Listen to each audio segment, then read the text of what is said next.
So I want to give you all the reasons why any cheap Android phone is better than an iPhone 16e.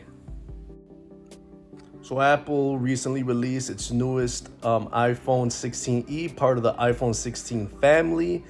It essentially replaces the SE and now is in line as the cheapest iPhone in the 16 family, starting off at $600. But I think there's a lot of features. Cheap Android phones are just better than what is being offered on the iPhone 16e. Let's take a look.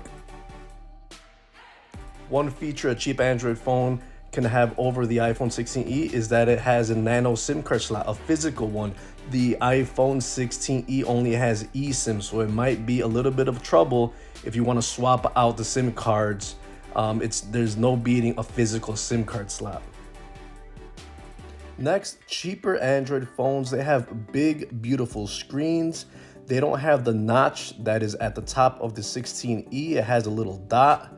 Very, very large area for the display.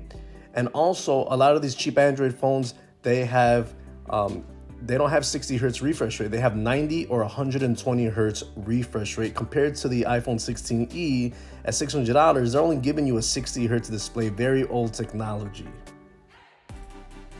Next, cheap Android phones, they give you a lot of options for storage. A lot of them start off at 128 gigs, just like the 16e, but some of them take it a step further and they give you that micro SD card slot, so you could easily add unlimited storage to your device, unlike the iPhone.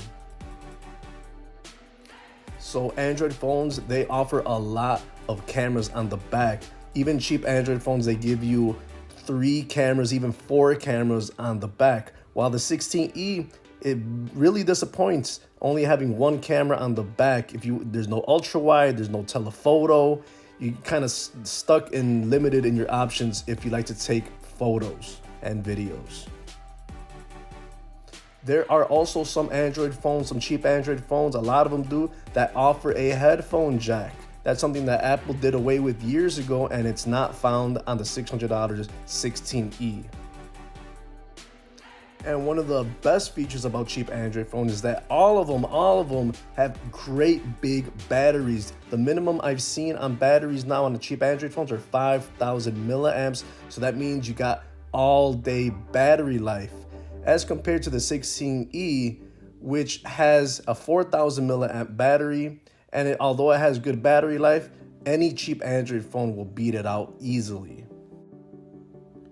And the one thing that is always going to beat an iPhone, in this case the 16e costs $600, any cheap Android phone with all the features that I've listed, they're all going to be free. There's so many free capable Android phones out there that offer all these features, and you get them for free when you sign up for a new line on prepaid or with the carriers, as opposed to having $600 to spend on a 16e. So there you have it. There's a lot of options in the Android world. Cheap Android phones, you get them for free, and they offer all these great features that the iPhone 16e, the $600 16e just doesn't offer. So that's been my comparison. Hey, cheap Android phones offer a lot compared to Apple's cheapest iPhone 16e.